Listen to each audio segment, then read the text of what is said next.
भाइयों और बहनों, कल्पना कीजिए आपकी बेटी स्कूल से घर लौट रही है, लेकिन शाम हो जाती है और वो नहीं आती है।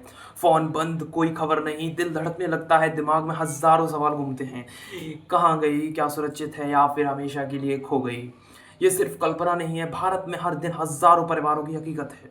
क्या आप जानते हैं, हर घंटे भारत में 88 लोग लापता हो जाते हैं और इनमें से ज़्यादातर लड़कियां और महिलाएं होती हैं। रुकिए, ये कहानी सुनिए, क्योंकि ये आपकी, मेरी, हम सब की कहानी है। अगर आज हम नहीं जागे तो कल हमारी बारी आ सकती है। चलिए इस अंधेरे को रोशनी से भरते हैं। दोस्तों, आज हम बात करेंगे भारत में लापता होने वाली लड़कियां और महिलाओं के बारे में।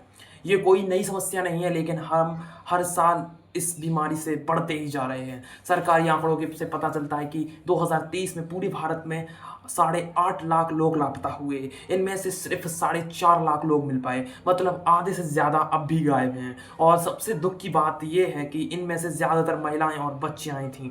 NCRB, national crime records bureau के मुताबिक दी गई रिपोर्ट्स के अनुसार 2022 में 83,350 बच्चे लापता हुए और इनमें से 71% लड़कियां थीं। और 2023 में नई रिपोर्ट्स केसेस के अनुसार 4.5 लाख थीं। और महिलाओं का हिस्सा सबसे ज़्यादा, दिल्ली जैसे शहर में 2025 में ही 24,500 लोग लापता हुए, जिनमें से 7% से ज़्यादा महिलाएं और लड़कियां हैं। सिर्फ दिल्ली में हर साल 5,000 से ज़्यादा टीनेजर लड़कियां गायब हो जाती हैं। क्यों होता है ये सब? चलिए सरल शब्दों में समझते हैं। पहला बड़ा कारण है मानव तस्करी। कई लड़कियां और महिलाएं अपहरण का शिकार हो जाती हैं। उन्हें जबरदस्ती ले जाया जाकर बेच दिया जाता है, कभी देह व्यापार में तो कभी मजदूरी में, कभी शादी के नाम पर। 2022 में 62,000 लड़कियां अपहरण हुई या किडनैपिंग की शिकार हुई। पुरानी केसेस मिला के ये संख्या 1 लाख से ऊपर पहुंच जाती है। कई बार ये तस्कर गरीब इलाकों से बच्चियों को बहला फुसला कर ले जाते हैं, वादा करते हैं अच्छी नौकरी या पढ़ाई का, लेकिन असल में नर्क में धकेल देते हैं। दूसरा कारण है घरेलू हिंसा और दबाव। कई महिलाएं घर पर मारपीट, दहेज की मांग या परिवार के झगड़ों से तंग आकर घर छोड़ देती हैं। लेकिन बाहर की दुनिया और भी खतरनाक होती है। वे लापता हो जाती हैं क्योंकि कोई सपोर्ट नहीं मिलता। ग्रामीण इलाकों में लड़कियों को पढ़ाई या शादी के लिए दबाव डाला जाता है तो वे भाग जाती हैं।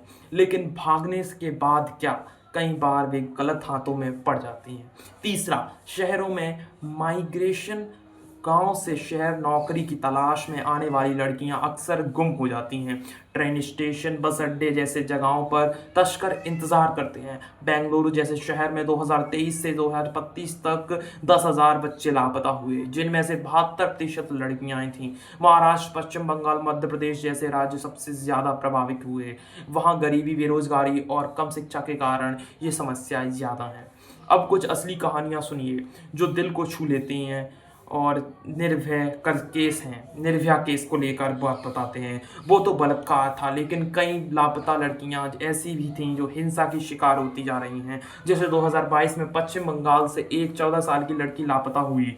महीनों बाद पता चला वो तस्करी का शिकार होकर दिल्ली के रेड लाइट एरिया में फंस गई थी। एनजीओ ने उसे बचाया, लेकिन उसकी जिंदगी हमेशा के लिए बदल गई। एक और कहानी, मध्य प्रदेश की रानी 20 साल की घर से भागी क्योंकि परिवार ने जबरदस्ती शादी करनी चाहिए। वो ट्रेन में सवार हुई लेकिन लापता हो गई। पुलिस ने महीनों बाद उसे पाया, लेकिन वो मानसिक रूप से टूट चुकी थी। ऐसे हजारों केस जहां परिवार रात दिन रोते हैं, पोस्टर चिपकाते हैं, लेकिन कोई जवाब नहीं मिलता। सरकार क्या कर रही है? अच्छी बात है कि कुछ कदम उठाए जा रहे हैं। एनसीआरबी की रिपोर्ट्स से डेटा इकट्ठा होता है और पुलिस को ट्रेनिंग दी जाती है। ट्रैक चाइल्ड पोर्टल्स हैं जहां कोई भी लापता बच्चे की रिपोर्ट कर सकता है। खोया पाया ऐप से नागरिक मदद कर सकते हैं। 2025 में गृह मंत्रालय ने मिसिंग चिल्ड्रंस के लिए एसओपी, स्टैंडर्ड ऑपरेटिंग प्रोसीजर जारी किया, जिसमें पुलिस को तुरंत एक्शन लेना पड़ता है। एंटी ट्रैफिकिंग यूनिट्स बनाई गई और कई राज्यों में स्पेशल सेल है। जैसे दिल्ली पुलिस ने 2025 में 14,500 लापता हो लोगों को ट्रेस किया, लेकिन समस्या ये थी कि रिकवरी रेट 53% है। आधे से ज़्यादा सब अब भी गायब। क्यों? क्योंकि पुलिस ने स्टाफ कम है, इंटर स्टेट कोऑर्डिनेशन नहीं है और जागरूकता की कमी। एनजीओ और सोशल वर्कर्स की कमाल कर सकते हैं, जैसे मिसिंग लिंक ट्रस्ट और ट्रैफिकिंग रोकने के लिए काम कर सकते हैं। वो स्कूल में वर्कशॉप करते हैं, बच्चियों को सेफ्टी टिप्स सिखाते हैं। CRPF child standards and you ने एनजीआरबी डेटा पर रिपोर्ट निकाली, जिसमें कहा गया कि हर दिन 172 लड़कियां लापता हो रही हैं और 170 अपहरण की शिकार। वे कैफ़े चलाते हैं, परिवारों को सपोर्ट देते हैं। बेंगलोर में मिसिंग चिल्ड्रंस पर फोकस करने वाली टीम ने हज़ारों बच्चों को बचाया, लेकिन ये सब अकेले नहीं कर सकते थे। हम सबको मिलकर लड़ना होगा। अब सवाल है कि हम क्या कर सकते हैं। सबसे पहले जागरूकता फैलाएं। अगर आप अपनी कॉलोनी में कोई लड़की अकेली घूम रही हो या संदिग्ध लगे तो पुलिस को बताएं। फ़ोन नंबर 100 पे या 1098 चिल्ड्रंस हेल्पलाइन नंबर पे हमेशा याद रखें। बच्चियों को सिखाएं, अजनबियों से बात ना करें, फ़ोन पर लोकेशन शेयर ना करें और घर पर हमेशा बताकर निकलें। परिवार में लड़कियों को बराबरी दें, पढ़ाई और आज़ादी दें ताकि वे दबाव में ना भागें। स्कूल से सेफ्टी एजुकेशन ज़रूरी है। और हाँ, सोशल मीडिया पर हैशटैग मिसिंग गर्ल्स इंडिया जैसे हैशटैग्स से कैंपेन चलाएं।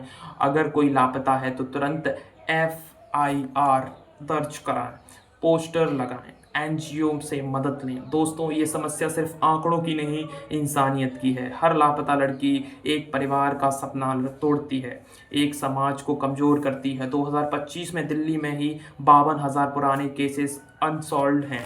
पूरे भारत में लाखों परिवार इंतज़ार कर रहे हैं। क्या हम चुप रहेंगे? नहीं। आज से शुरू करेंगे, अपनी बहन बेटी पतली की सुरक्षा पर ध्यान देंगे। सरकार से मांग करें बेहतर कानून और पुलिस की। याद रखें, एक छोटा कदम बड़ा बदलाव ला सकता है। अंत में यह कविता से ख़त्म करता हूँ। वो लड़की जो घर से निकली थी सपने लेकर, कहीं खो गई रास्तों में अंधेरे में, लेकिन अगर हम सब मिलकर रोशनी जलाएं तो हर गुमशुदा वापस आएंगी मुस्कुराती हुई। धन्यवाद। मिलते हैं ऐसे ही इंफॉर्मेटिव वीडियो के लिए। हमारे चैनल को सब्सक्राइब कर लें। धन्यवाद।